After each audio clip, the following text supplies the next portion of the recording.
Welcome to Schoolin' Around, a podcast hosted by Branching Minds, featuring prominent leaders, subject matter experts, and thought innovators with their perspectives on the current challenges facing K-12 education. I am your host, Larissa Napolitan, a former teacher, instructional coach, and a member of the Branching Minds team, here to lead conversations and to shine a light on phenomenal educators and those that are on a mission to transform our schools and the lives of students. All July long, we're doing something a little different around here. We're calling it our summer replay series, and honestly, we're pretty pumped about it. We've gone back through the archives and handpicked some of our all-time favorite episodes to bring back for the summer. Think of it as the greatest hits, conversations that stuck with us and that we just knew you'd love to hear again. If you're new to the show, welcome. This is such a great way to get acquainted. And if you've been listening for a while, you're going to love this too. Some conversations just hit maybe a little bit different the second time around. So whether you're poolside, road tripping, or already full on back to school prep mode, we hope these episodes are a perfect companion to that. So grab your iced drink of choice, get comfortable, and let's do this.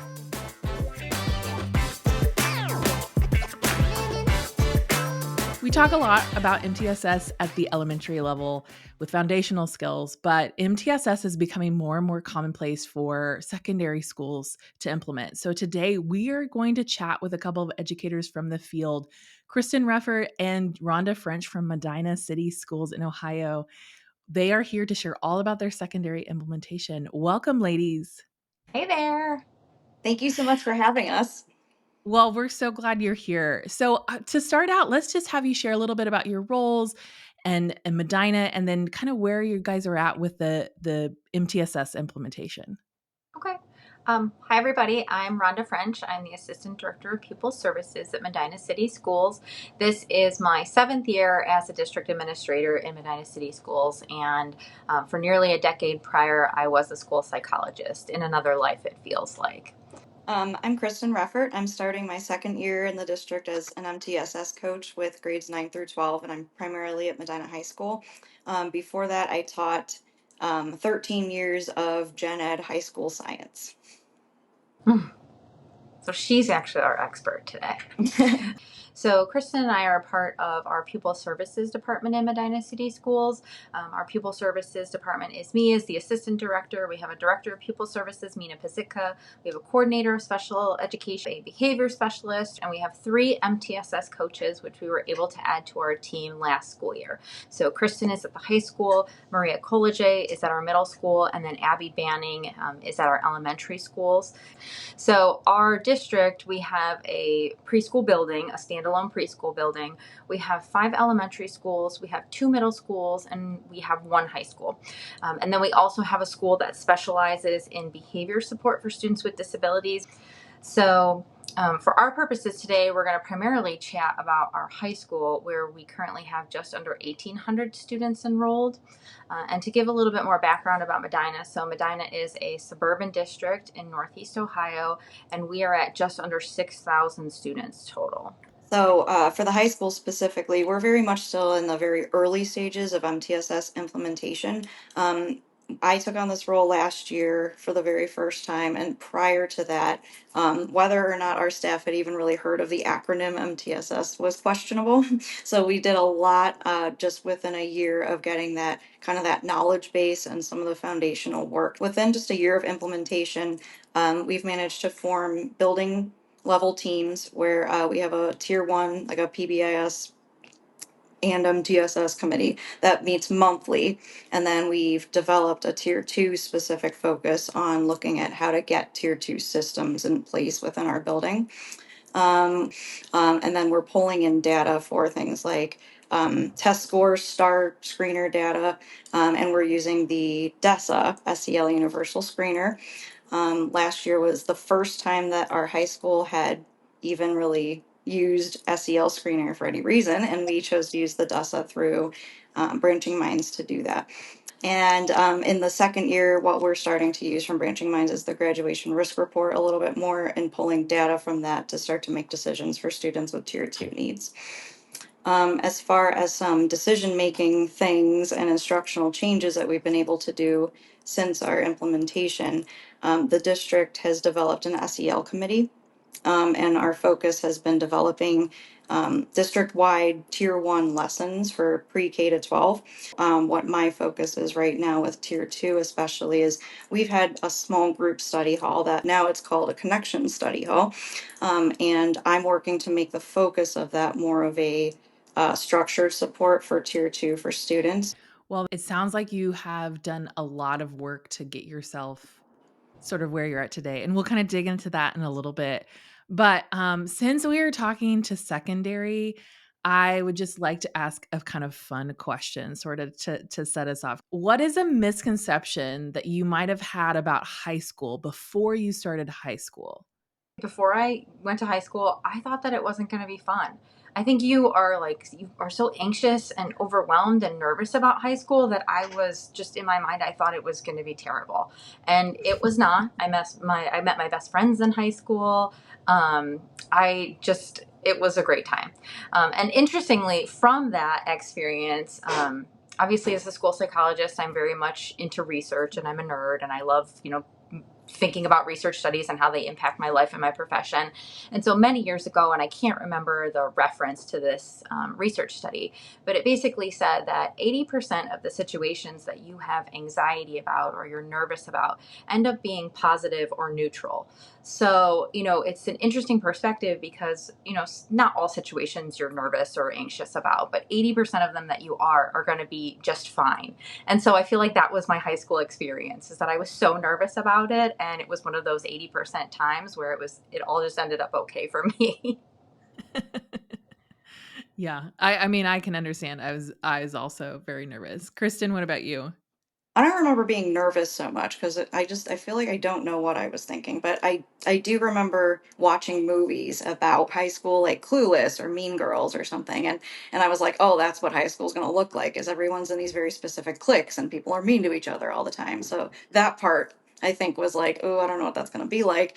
And I was surprised to find that when I got there, so I was a band nerd and I started ninth grade with that group of people already incoming in marching band. And what I found over the years was yes, there are cliques and yes, there's groups that you kind of gravitate to.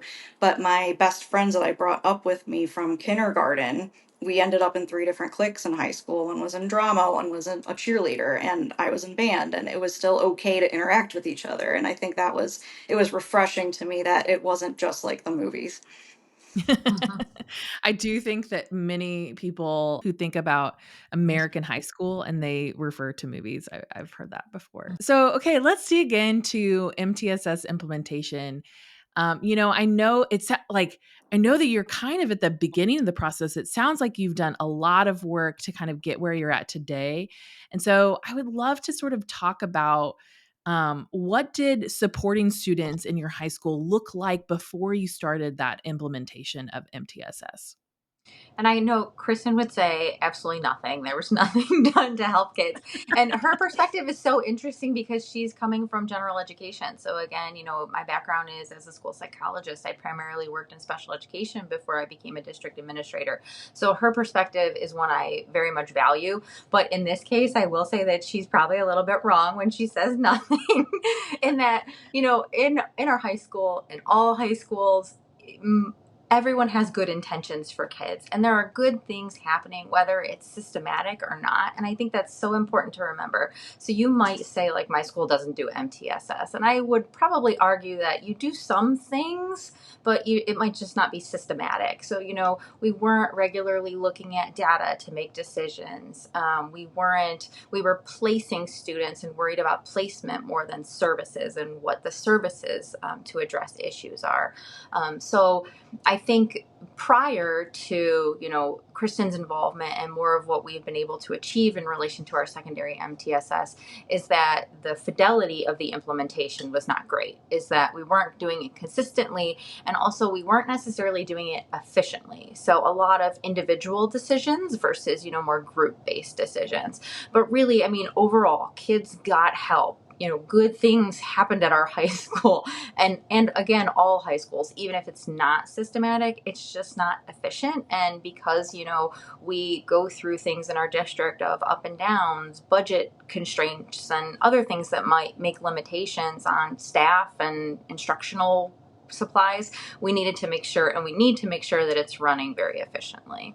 I think that part of, I think, implementing MTSS at the secondary level is sort of the visibility of the work that's being done is kind of key for secondary teachers, because secondary teachers tend to sort of keep to themselves. Kristen, did you want to add anything to your impressions? We won't let Rhonda speak for you. Yeah, I don't want to sound like, I mean, I'm hard on myself naturally. I'm kind of an overachiever, so when I say nothing's happening, it's because it was very much like I, as a gen ed teacher, didn't realize at all that these systems existed until I, jumped into this role and was like, oh, this is how it's supposed to be done.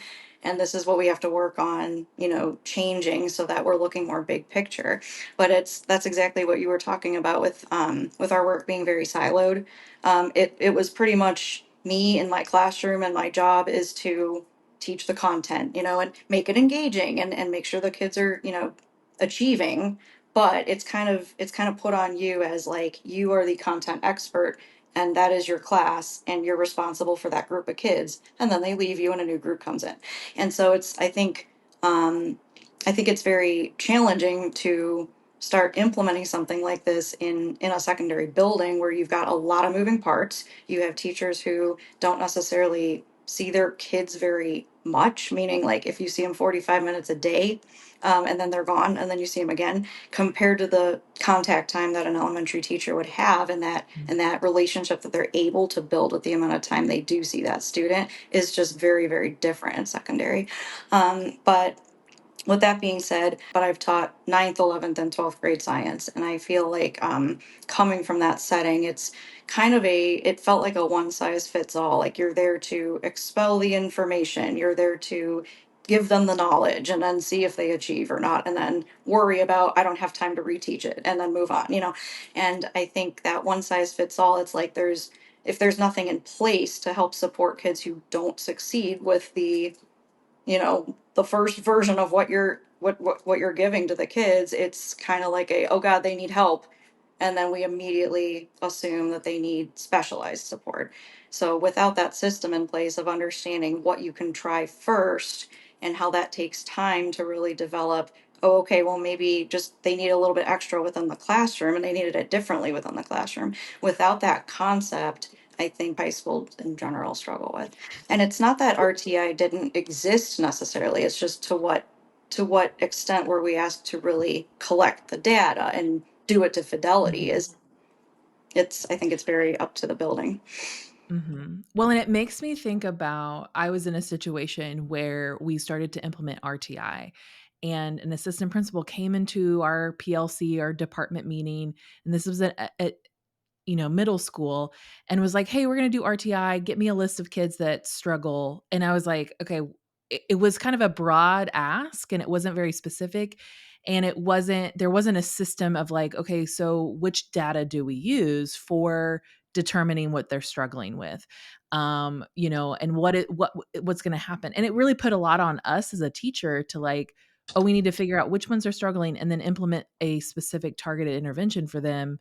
And that was just a lot to ask of a teacher who had 120 students that we see throughout the day. And we're like, and it just adds a lot to the workload. So I think that that's where it is about, like, is there a system in a place to like support the secondary teacher Hmm. in that work if they're being asked to that? Because I feel like the building wide system can help support that work of the individual teacher. Because I just know as a teacher, I always felt like I'm responsible for these kids to learn these things, and it put a lot of pressure. And so Hmm. I think that you're right in that sort of impression.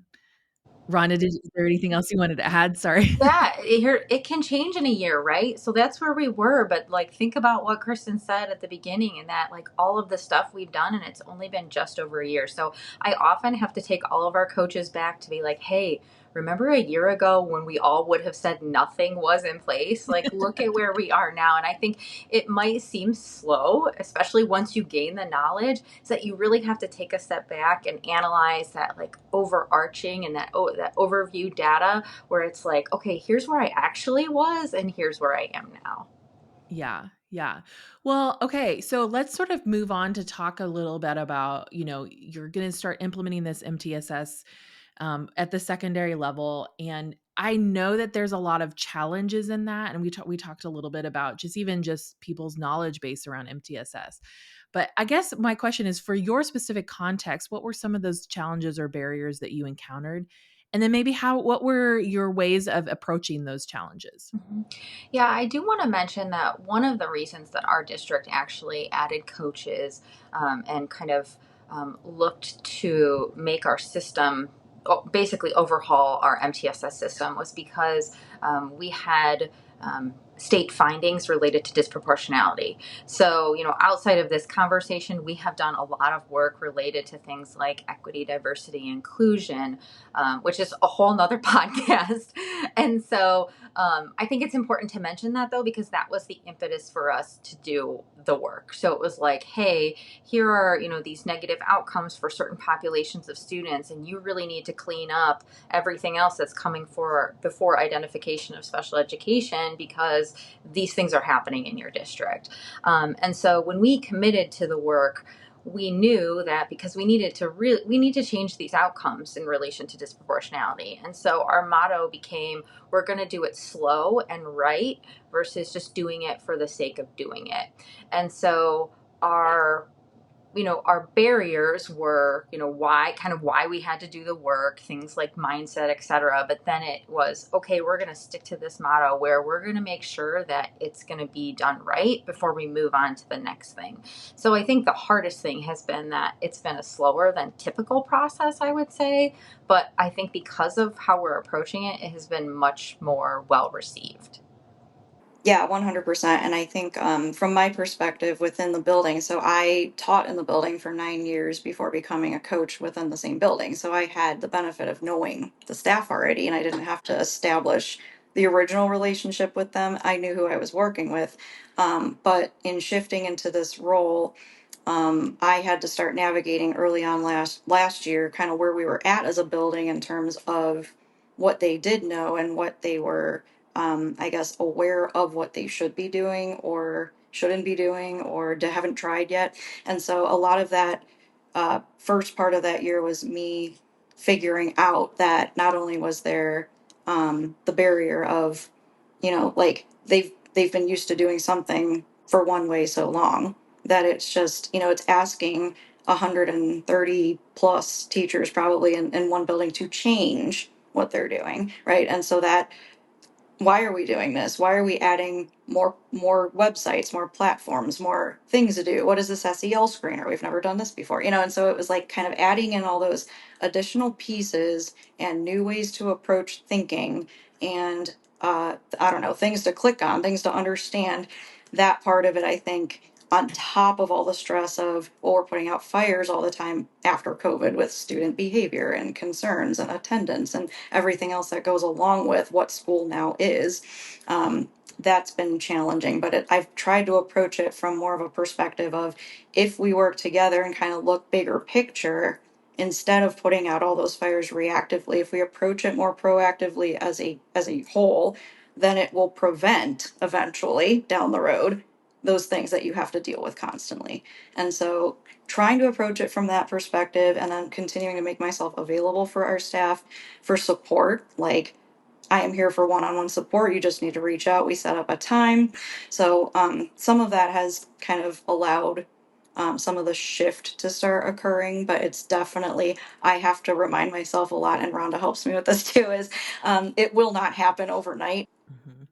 Well, and I imagine that a lot of it is having those continuous conversations with your teams about just like, this is where we're going, this is why, this is, and building that knowledge base around MTSS, because I feel like once you kind of understand that concept and you're building the things to help support the work, it's a little bit easier to get the buy-in. It's a little bit easier to like get people on board when they feel supported, because if they don't feel confident in what they're doing, it's harder for them to buy into everything. So that makes a lot of sense. So, I mean, we talked a little bit about this, but let's talk about practical things that maybe you did to help build bridge the gap between those siloed teams, because we know that in secondary the collaboration just looks different than elementary teams. And so you want to talk a little bit about what you did to help build those teams to work together. Yeah, again, so we were, I mentioned disproportionality before, and because of that, we were required by the state to direct funding to address disproportionality in our district. So we did a couple things, and that is, talking about the practical things that we did. We were forced to do it, but we also had, a limited amount of money that we had to be very purposeful about. So we added 3 coaches to our team, and we purchased an MTSS platform so our coaches would be able to utilize Branching Minds and foster the collaboration. Adding our coaches was very purposeful. Our pupil services team primarily focused on, special education and related services, MTSS to a certain extent, but, it was a fine line between where general education stopped and pupil services began. And we wanted that general education perspective. Adding our coaches, especially Kristen, because she's had the experience in the high school, has been so powerful. And if you, if you are, they always say don't house MTSS in pupil services or special education because it's not a special education initiative. And it's not, but your team has to be made up of multiple stakeholders across environments. Otherwise, you are not going to have that organizational buy-in. So we were very particular. So we have Kristen, who was a previous gen ed science teacher, like she said. And then our other 2 coaches have taught middle school, they've taught elementary school, and they were most recently reading specialists. So we are fortunate to have a lot of people on our team with a lot of different knowledge who are then able to make really high quality decisions. And we're able to utilize different people on our team as experts to make those district level decisions that then filter down to things like the high school. And within the high school itself, when we're looking at collaboration for teams, we have worked over the past several years to get the schedule, which is a beast in itself, in a way that the ninth and 10th grade ELA courses and the Algebra 1 and Geometry courses all have common plan periods. So those teachers have time built into their school day where they are able to meet, and it is every single day. They don't meet every single day, but they are able to. And so they do have weekly meetings where they meet with one of our curriculum coaches to kind of work on that, the work with their star data, for example, and kind of how to start teaching some of those teachers how to implement more of the structure into their classrooms, which is now where they're at a point in some of those courses that they've been doing that for longer. Now they can start pulling me in to say, okay, now what? After we've differentiated, kind of what's our next steps and what are we doing with this data? Um, the other thing is our building wide tier 1 meeting.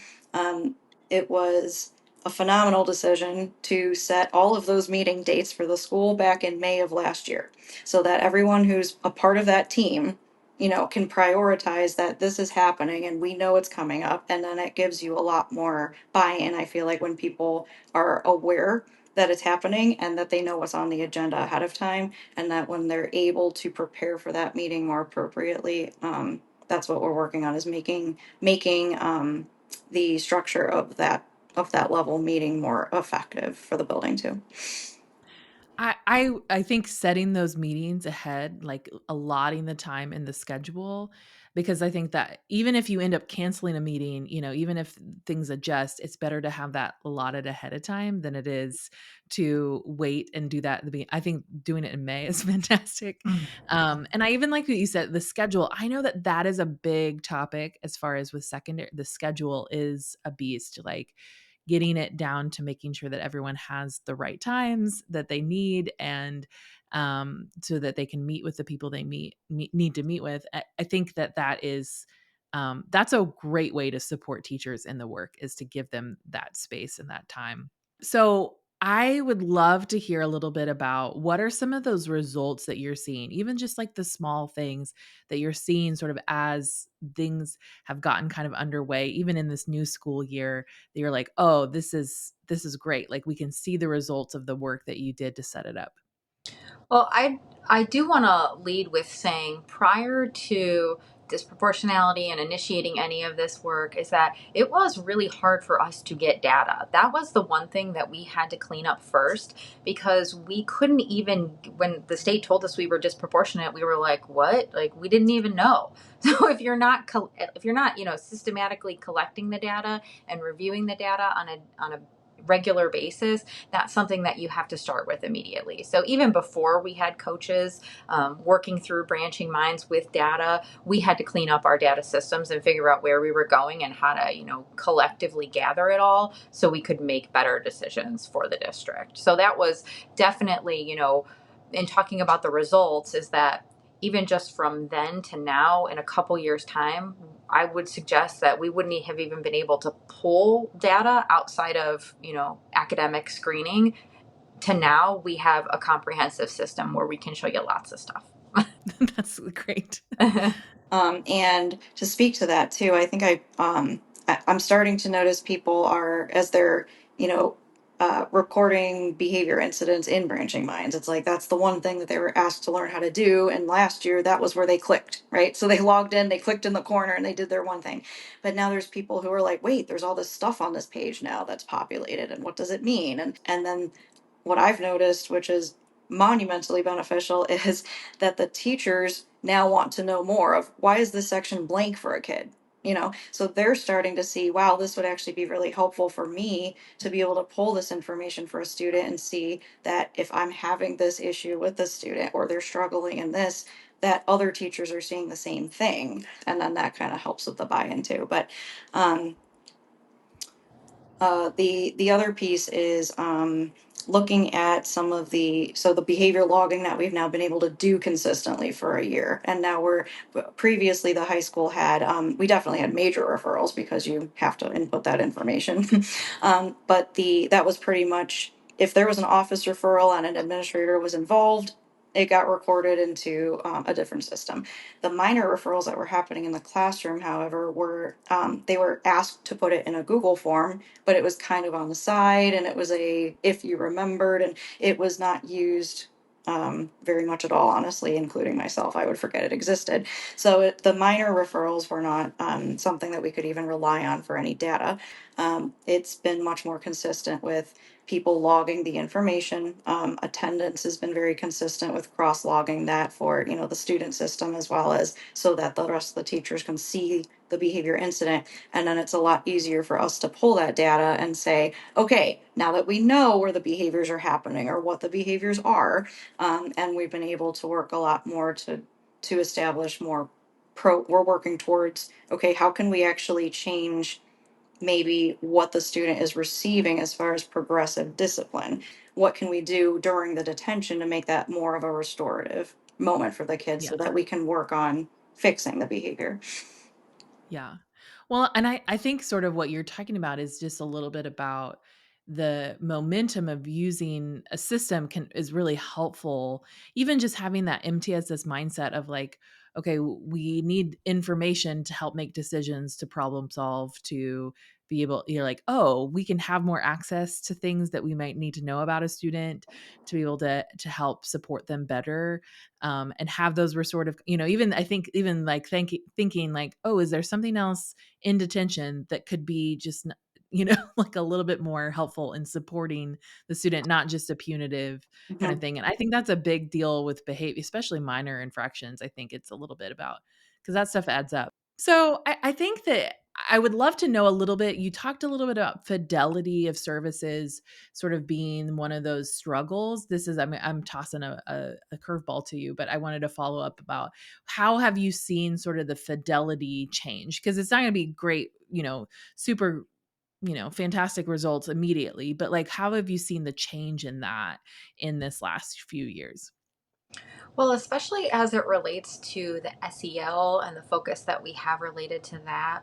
Like, for example, I think ever since I've been education, for 15 plus years, is that curriculum-based assessment has always been a thing in relation to academics.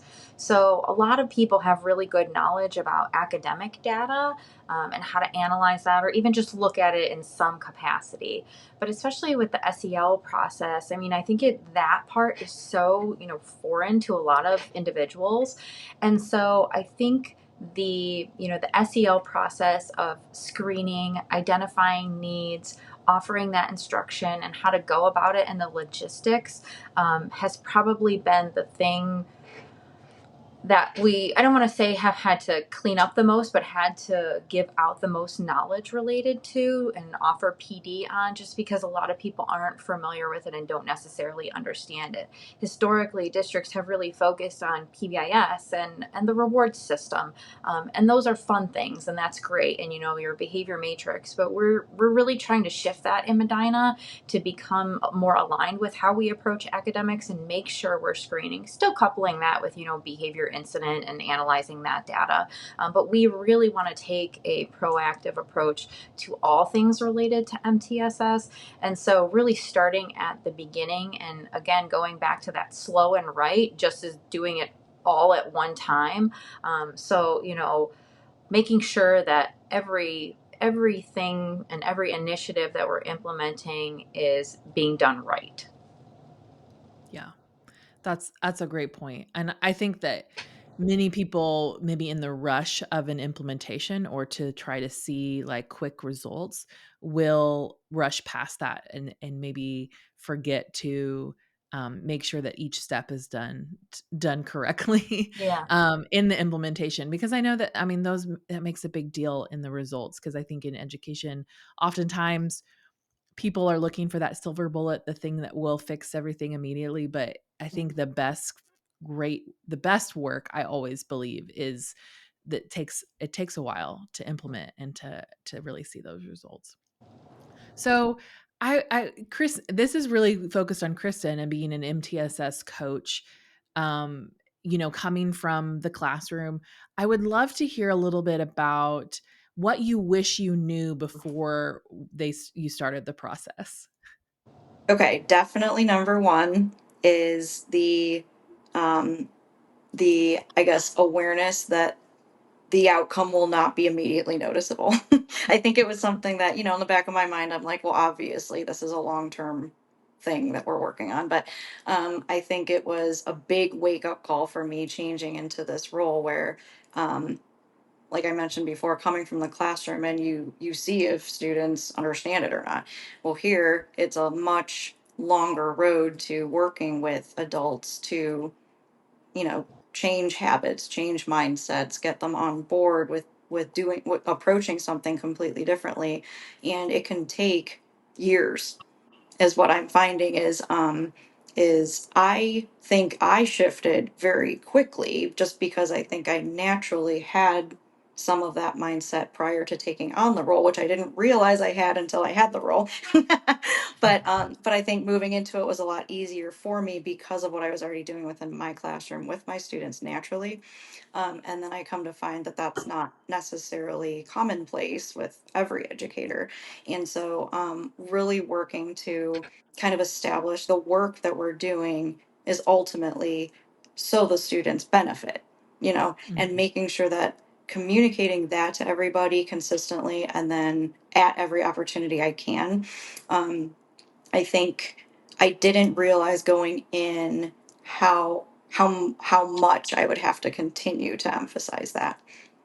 Mhm. Um, the other thing also is I think how many people still seem to have almost a limited knowledge of MTSS despite the information being out there and now working with the staff. But it just depends on in what capacity. Like if it's a whole staff meeting in an auditorium with the size of our group, we're giving them the information or we're having them do what they're asked to do, but are they understanding it fully in that setting? So what I've worked a lot to do is to shift.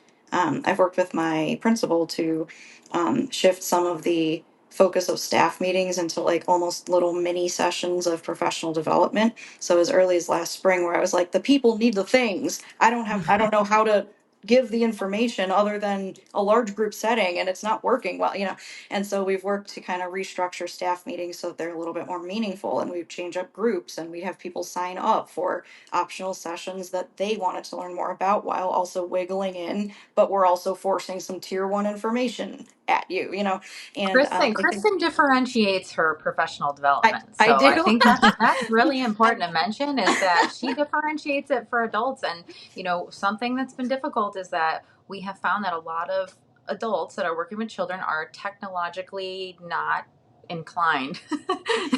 And so because of that, I mean, she has done a really great job of saying, like, I know this group of people needs this for PD. And so working with administration, she's been really effective about differentiating what she does for adults just like we do for the kids. Well, and that I think that's so key for professional development. I was an instructional coach myself, so I totally get what you mean by having. I almost like tiered my staff at one point because there's some Mhm. people that needed more one-on-one intensive support, and other people that needed that small group. And I get it. It's so hard because what you're dealing with is people's focus. Like, you're entrenched in this work of MTSS every day. I mean, Rhonda, you probably feel the same way too. It's like you're entrenched in it. So you have this deep understanding of how this should work. And not everyone's focus is in that same way. And it's so hard to get everyone to be, on board. yes. And really understanding how it applies to their individual work on a daily basis. Because also understanding, I mean, I just came from the classroom. Your priority is your classroom, is being prepared for Yeah. your students and having your lessons ready, and and that's not what is on the forefront of their thought process every single day. Whereas mine, yes, it is, and and so kind of understanding that also, but then 100%, I actually use branching minds to differentiate Mhm. for our staff training based That's on who amazing. has used certain features. And yeah.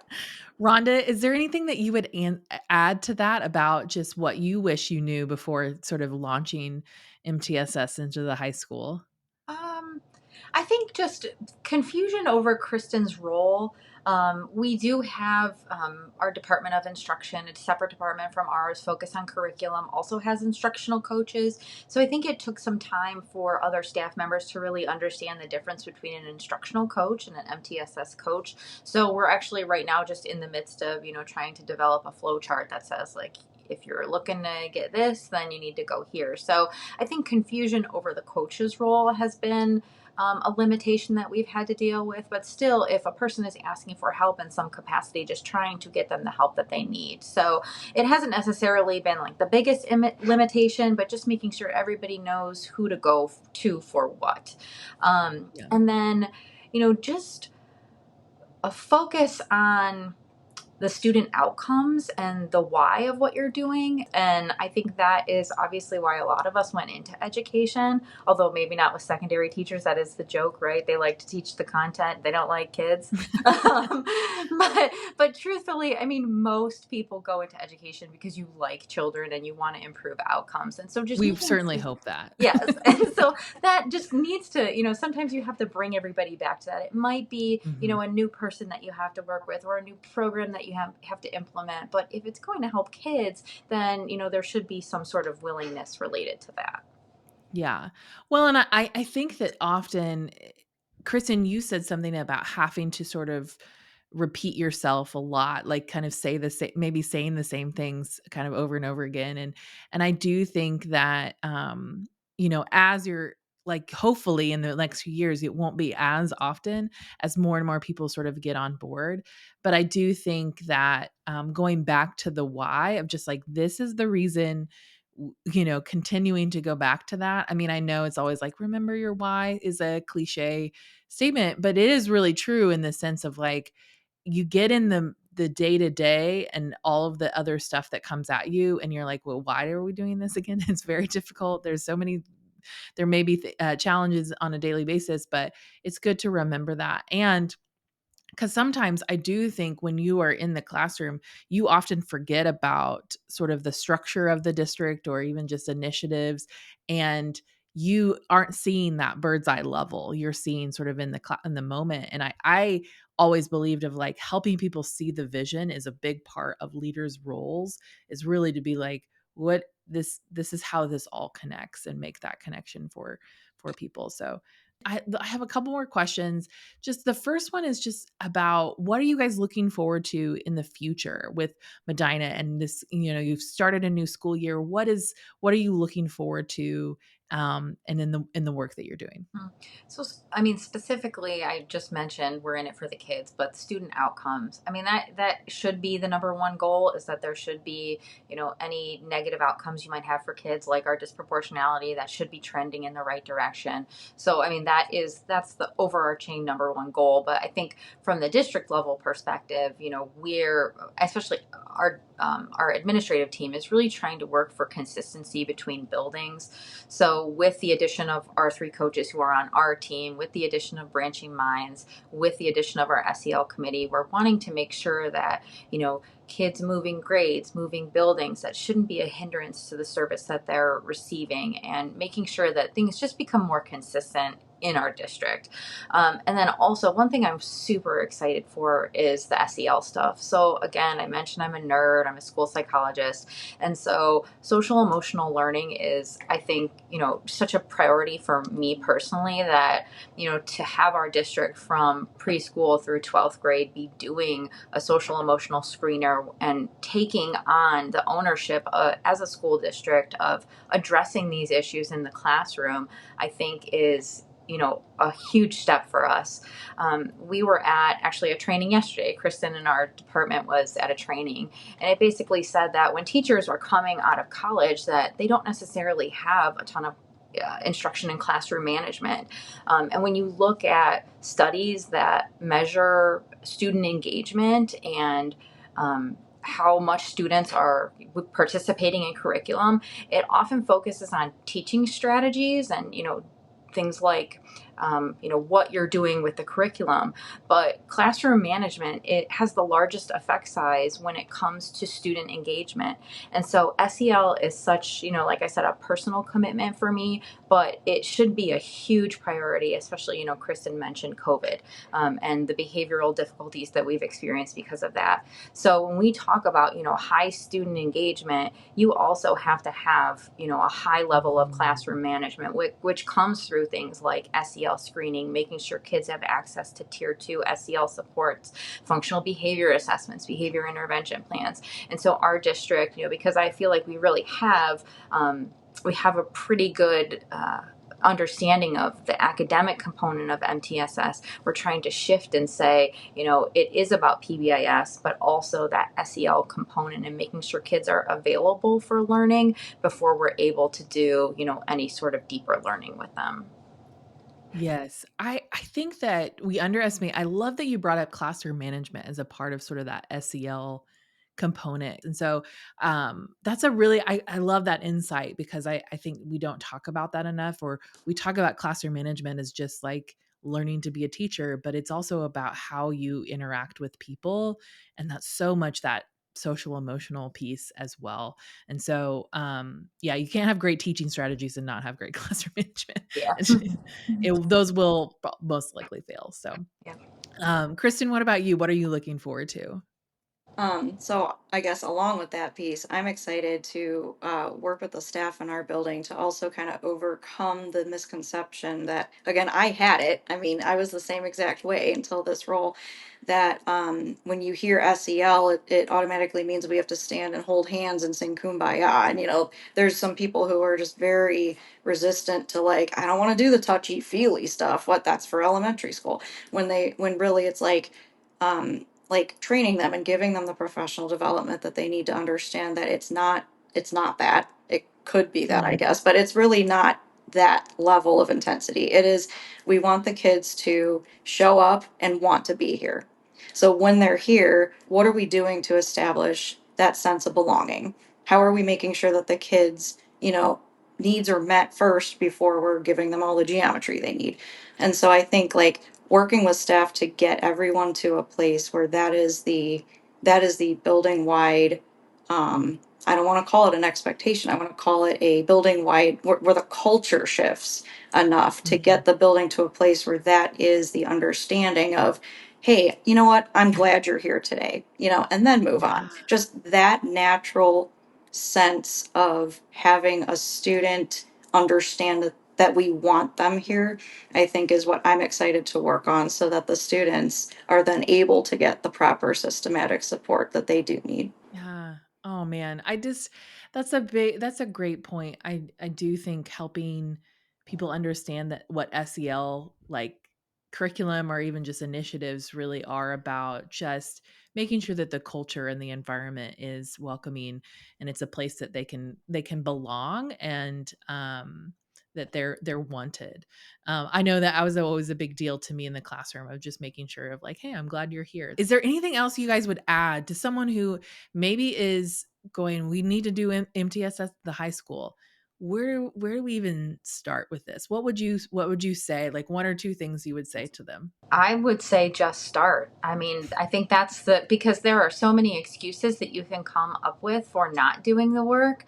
And I don't care how you start. How we started was just looking at academic data and saying, we're going to finally, and creation of a team and just looking at the data that you did have, I think would be the best place to start to create the ownership. At least some people will begin to get the message and there will begin to be decision making. I would not suggest sitting down as a team without data, because we did that in the past and that was very unsuccessful.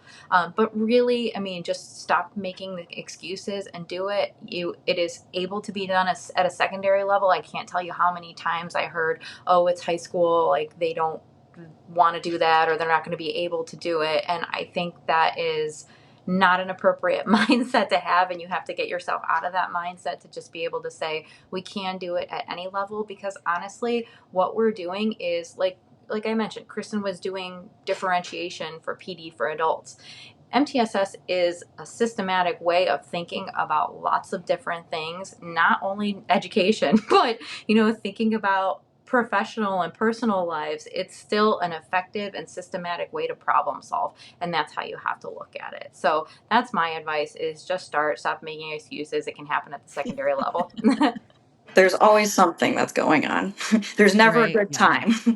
um, And I think too, like MTSS really is an umbrella over a lot of the initiatives that a district might already have.